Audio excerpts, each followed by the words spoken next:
जनपद आजमगढ़ में high school व इंटरमीडिएट की परीक्षा कड़ी सुरक्षा के बीच आज 22 फरवरी से शुरुआत हुई, जो 9 मार्च तक चलेगी। 2 पालियों में आयोजित परीक्षा में पहली पाली हाई स्कूल की, वहीं दूसरी पाली में इंटरमीडिएट की परीक्षा हो रही। पहले दिन प्रथम पाली में 10वीं का हिंदी पेपर तथा 12वीं का भी हिंदी की ही परीक्षा होगी।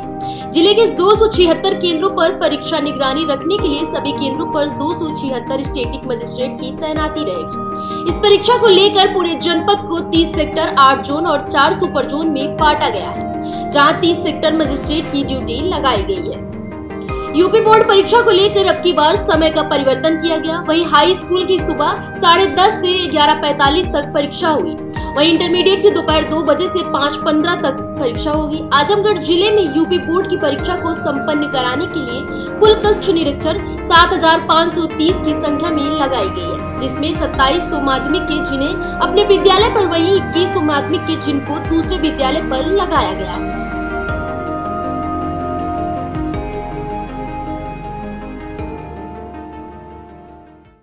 दुलारे शंकर कहाँ से आए हो? पंचोबाग। किस स्कूल के छात्र हो? माता वाणी। कहाँ सेंटर आया है? Sivli national inter college. High school के छात्र हो? यस। किस चीज का पेपर है? हिंदी का। हिंदी का आज पहला दिन, पहला पेपर। यस। तैयारी है? जनपद आजमगढ़ के कुल 276 केंद्रों पर यूपी बोर्ड की परीक्षाएं हाई स्कूल और इंटरमीडिएट की 22 फरवरी से 9 मार्च तक चलेंगी।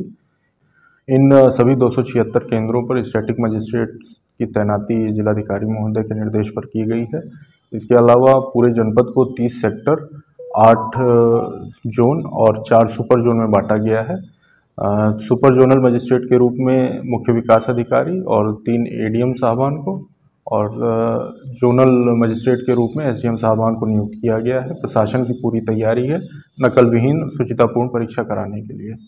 सर, नकल करते कोई पाया गया उसके ऊपर क्या कार्रवाई कराएगी, और अगर कोई बड़े पैमाने पर करा रहा है तो उनके खिलाफ क्या कार्रवाई? बड़े पैमाने पर नकल कराने के लिए जो है कार्रवाई करने के संबंध में जिलाधिकारी महोदय और पुलिस अधीक्षक महोदय द्वारा तमाम एजेंसियों का सहयोग लिया जा रहा है। इसमें हमारे मजिस्ट्रेट साहबान, संबंधित थाने के थानाध्यक्ष और अन्य एजेंसियां, LIU, STF, ये सब भी लगी हुई हैं। यह इंश्योर किया जा रहा है कि पेपर वितरण से लेकर के कॉपी जमा करने तक कहीं पर भी कोई ढिलाई किसी के स्तर पर न हो, और ऐसे लोग जो पूर्व में इस तरह की गतिविधियों में संलिप्त रहे हैं उनको चिन्हित करके उनके ऊपर भी निगरानी रखी जा रही है। इंडिविजुअल केस में अगर कोई नकल करते हुए पकड़ा जा रहा है तो उसके विरुद्ध परीक्षा अधिनियम के तहत कार्रवाई केंद्र व्यवस्थापक सुनिश्चित कराएंगे। और अगर कोई व्यक्ति संगठित रूप से अपराध कर रहा है तो माननीय मुख्यमंत्री जी ने इसमें बहुत स्पष्ट निर्देश दिए हैं कि उनके विरुद्ध जो भी अधिनियम है निरोधात्मक कार्रवाई के, दंडात्मक कार्रवाई के, उन सभी कड़े कानूनों का सहारा लिया जाए। यदि अपराध उसके परिक्षेत्र में आएगा तो NSA की भी कार्रवाई की जाएगी।